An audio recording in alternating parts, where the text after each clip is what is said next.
এই মুহূর্তে আমরা যে ফটকের সামনে দাঁড়িয়ে রয়েছি, আপনারা যদি ভেবে থাকেন এটি খুবই ছোট, তাহলে বলবো ভুল। এটি একটি সুউচ্চ বড় ফটকযুক্ত মন্দিরের দ্বার, প্রধান দ্বার। এখান থেকেই আপনাকে মন্দিরে প্রবেশ করতে হবে। আর এই সেই অন্যতম বৃন্দাবনের বিখ্যাত মন্দির শাহজি মন্দিরের দ্বার। মন্দিরের প্রধান ফটক পার হতে হতে আপনি দুধারে সারি সারি দিয়ে দোকান দেখতে পাবেন। এখান থেকে যদি আপনাদের মনে হয় ইচ্ছামতো জিনিস কিনতে পারেন, তবে দরদামটা অবশ্যই করবেন। এবার চলুন শাহজি মন্দিরের উদ্দেশ্যে এগিয়ে যায়। সত্যি বৃন্দাবনে এত মন্দির, আর একসাথে সব কটা কভার করতে গিয়ে কোথাও একদণ্ড না স্থির হয়ে বসতে পারছি না। কারণ একটা থেকে আরেকটায় যেতে হবে, সেখান থেকে আরেকটাতে যেতে হবে। পাছে ভয় থেকে যাচ্ছে যদি ভগবান শ্রীকৃষ্ণের লীলায়িত কোনো একটি স্থান বাদ চলে যায়, তাহলে পরে নিজেরই মন কষ্ট পাবে। এই শাহজি মন্দির রেতিয়া বাজারে অবস্থিত। 1876 সালে এই মন্দিরটি নির্মাণ করেন লখনৌয়ের প্রসিদ্ধ ধনী ব্যবসায়ী শাহ বিহারীলালের পুত্র শাহ কুন্দরলাল। সেই সময়ে এই মন্দিরটি নির্মাণ করতে খরচা হয়েছিল প্রায় 10 লক্ষ টাকা। আর তাছাড়া এই শাহজি মন্দিরটি টেরেশম্ভুর মন্দির নামেও প্রসিদ্ধ। এই মন্দিরে রয়েছে জাঁকজমকপূর্ণ একটি বাসন্তী কামরা। মাঘ মাসের শুক্ল পঞ্চমী তিথিতে ওই কামরা খুলে দেওয়া হয় সকলের দেখার জন্য। কিন্তু আমরা যখন গিয়েছিলাম তখন মন্দিরের দ্বার খোলেনি, তাই বাইরে থেকেই দর্শন করেই চলে আসতে হয়েছে। তবে এই মন্দির সম্বন্ধে একটা কথাই বলতে পারি, এই মন্দিরের কারুকার্য আপনার চোখকে মাতিয়েই দেবে। সাদা মার্বেল পাথরে তৈরি এই মন্দিরের বাইরেটাই যদি এত সুন্দর হয়, না জানি ভিতরটা আরও কত সুন্দর হবে। তবে ভিতরে যাওয়ার ভাগ্যই এবারে হলো না।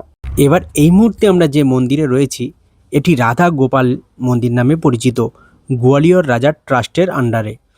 এখানেও ভগবান শ্রীকৃষ্ণ ও মাতা রাধিকার একটি সুদর্শন বিগ্রহ রয়েছে। আর যেটা দেখার, প্রতিটা মন্দিরের কিন্তু প্রধান গোকুলম বা ফটক অনেকটাই উঁচু উঁচু, সত্যি দেখার মতো। এই মন্দিরটি আপনি পাবেন গোদাবিহার থেকে যে রাস্তাটা গোপেশ্বর মহাদেব মন্দিরে গেছে, ঠিক তার বাম দিকে। এইবার দেখুন, এই হচ্ছে গোপেশ্বর মহাদেবের মন্দিরের ছবি। এখানে ভিডিও অ্যালাউ ছিল না, তাই করতে পারিনি।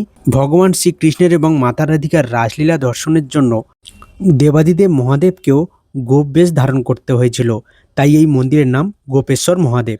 আচ্ছা, আপনারা যারা বৃন্দাবনে গিয়েছিলেন, সত্যি কথা বলুন তো, মন্দির দেখতে দেখতে বিভিন্ন মন্দিরের নাম, বিভিন্ন মন্দিরের ডিজাইন আপনাদের কি মনের মধ্যে গুলিয়ে গিয়েছিল? আমার কিন্তু গিয়েছিল, কারণ বৃন্দাবনে প্রায় একই নামে অনেকগুলি মন্দির রয়েছে, যেমন রাধা গোবিন্দ মন্দির, রাধা গোপীনাথ মন্দির, রাধা গোকুলানন্দজিওর মন্দির, রাধা রমন মন্দির প্রভৃতি।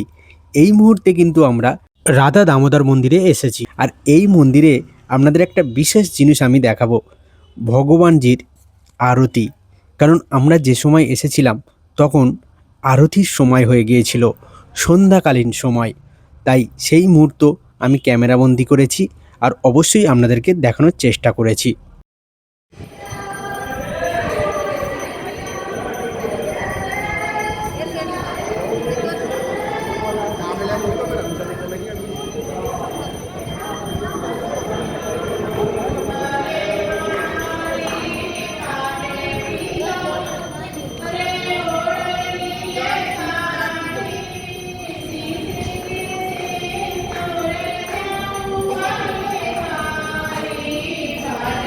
এই রাধা দামোদর মন্দিরেই শ্রী রূপ গোস্বামী প্রভুর সাধন কুটির রয়েছে।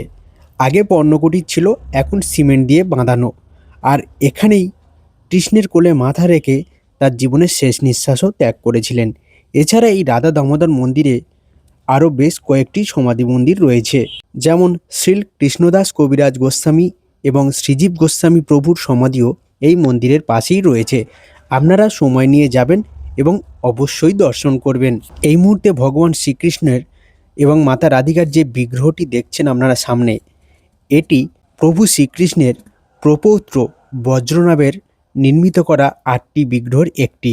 বৃন্দাবনের কোনো মন্দিরেই আপনাকে ফটোগ্রাফিতে হয়তো বাধা দেবে না, কিন্তু একটা কথা খেয়াল রাখবেন, ভগবানের দিকে পিছন করে কিন্তু আপনি সেলফি ফটোগ্রাফি নেবেন না। এটাই এখানে বারবার প্রতিটা মন্দিরে নিষেধ করা হয়েছে।